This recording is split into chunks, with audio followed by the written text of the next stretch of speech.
Perkele, siihen koske, saatana. Today we are ranking the albums of Mors Principium Est, starting with Inhumanity in 2003.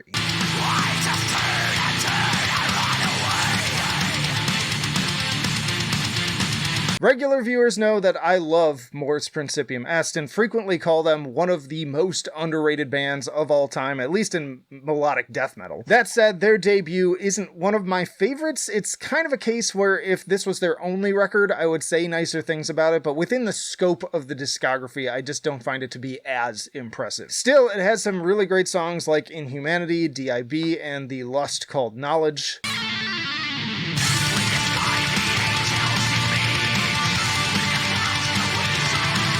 The songwriting is actually really strong, if not a little formulaic. It just feels a little bit too much in line with what the big Swedish bands had already perfected at this point without their own distinct identity. The production and vocals could also be better, so strong album already, but I'm going to put it at good tier. But next up is The Unborn in 2005. A fantastic album, arguably the band's best already, just with their second record. It's sort of an unsung classic of this era. So much great melodic death metal was coming out in the mid-2000s, but like this kind of, I feel like got lost in the shuffle. Pure is an incredible tone setter with that epic guitar line and battering snare really building things up, then giving way to the electronic ambience and haunting female vocals. And then boom, right back into it with the aggression. Parasites of Paradise also has a great drum intro and super brutal vocals leading into another very cool guitar hook and great synth.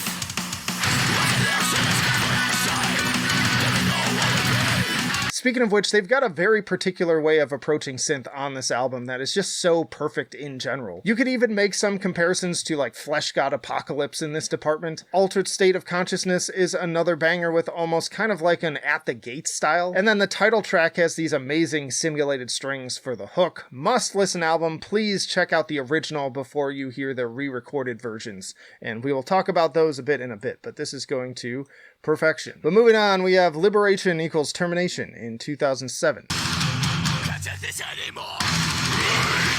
You're watching me. Wow. Why is it?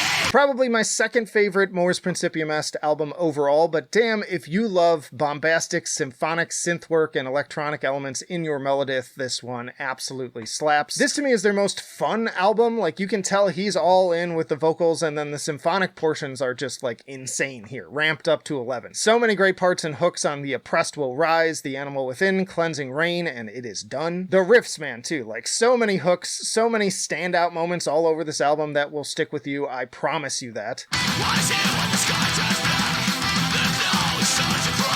There's a reason why I tend to recommend newcomers either to this album or The Unborn. If you don't like the campiness and like jumping the shark aspect of it, then you'll probably be better served with The Unborn, but if you like that crazy bombastic stuff, this record is where it's at. Regardless, just a straight ahead banger from start to finish. This one is also going to perfection. They followed that up with And Death Said Live in 2012.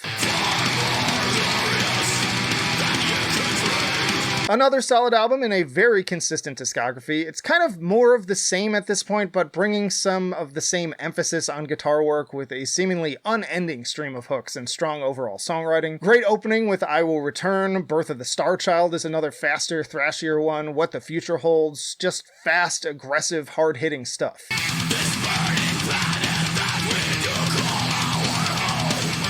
Something about the vocals on this one, though, I'm not really sure what happened. Maybe it's just something to do with that break or the production and the mix, but they just feel a little bit higher and squelchier than on the other albums, and I'm not a huge fan of how they sound as a result. Maybe not as memorable as the last two, less emphasis on the synth this time as well, but still a highly recommended listen with plenty of great tracks like Departure, I Will Return, Birth of the Star Child, What the Future Holds, The Meadows of Asphodel, and Dead Winds of Hope.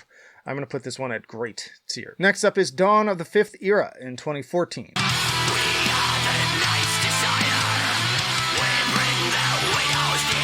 This was actually the album that initially got me into the band, and I think it's so tragic that even as a hardcore melodic death metal junkie going back to like the year 2000, it took me this long to even find out that these guys existed. I feel like they stepped up the production a little bit on this one, and then of course the hooks are still there as always. Lots of great piano on this album too, and great choruses. Also some kind of In Flamesy riffs for the classic Gothenburg fans out there. So much great guitar as usual. And even the songs that aren't quite as good as some of the best songs are still like really great. Monster in Me is a really good one. Kind of Flesh God again vibes with the synth over that one.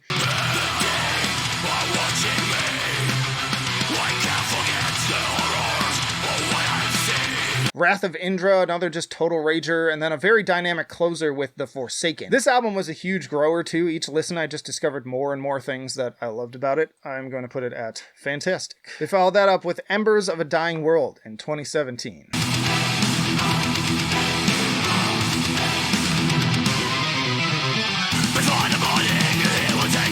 This album was import only for a very long time after its release, and it was kind of a bummer because I feel like that further added to the fact that not a lot of people listen to it. And I do feel like this one has a little bit more filler on it than some of the other albums. It's just a little bit longer, but has some serious high points. Also really love the cover art. Into the Dark has another great intro and love those chorals. In Torment has the very kind of long build and then this amazing solo just ripping from the very beginning. And then another very big dramatic closer.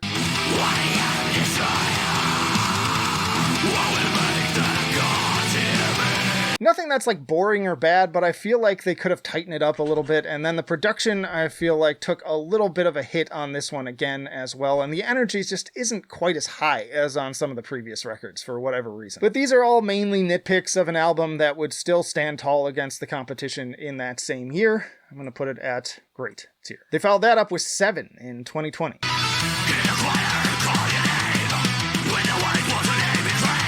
Now, I was honestly shocked when this one came out, as I didn't think they would ever top my favorites this far into their career, but it's like they got a second wind with this record. The symphonic elements are more triumphant than ever, the guitar work is absolutely insane. Great opener for the lead single, another very dramatic build with great riffs, but honestly, there's even better than that, like Lost in Starless Aeon. Then you got March to War, which has this great string intro. I feel like the orchestral elements honestly sound better on here than I think they ever have. Like, they sound much more organic.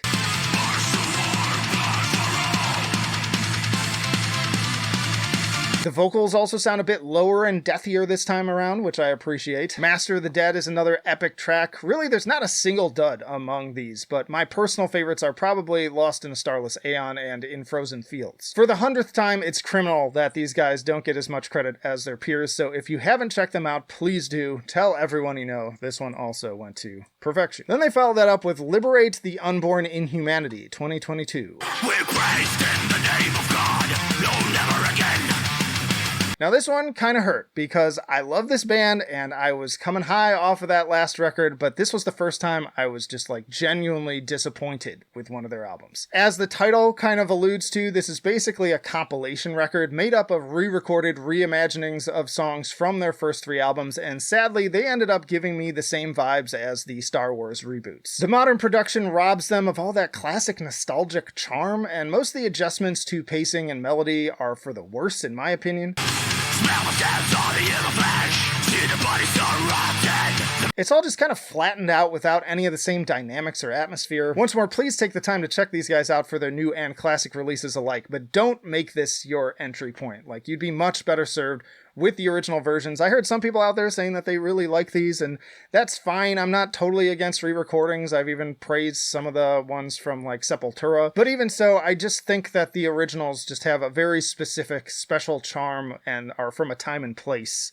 And so I'm putting this at okay. Y'all, just a reminder, if you're enjoying the video so far, to hit that like button and also consider hitting that like new hype thing for smaller videos like this that might help it out. I have no idea. More importantly though, put your own rankings down below as always, because this is just my opinion. And that brings us to Darkness Invisible in 2025.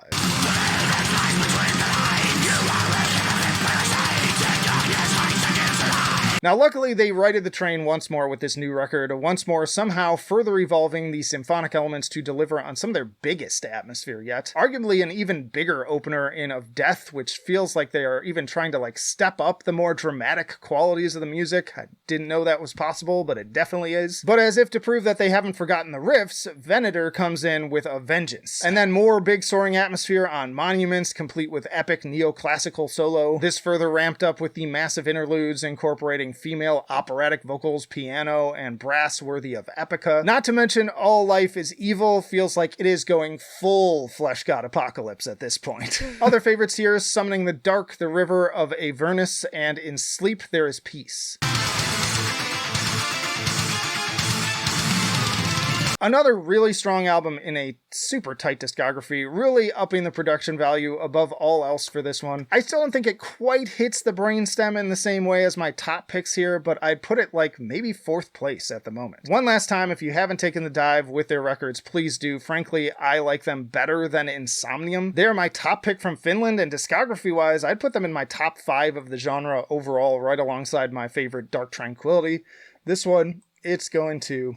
fantastic. Y'all check out this playlist for more melodic death metal rankings, including things like Dark Tranquillity, In Flames, Soilwork, you name it. Or check out this for your personal YouTube recommendation. But that'll do it for now. Flight of Icarus signing off. I will see you in the trenches.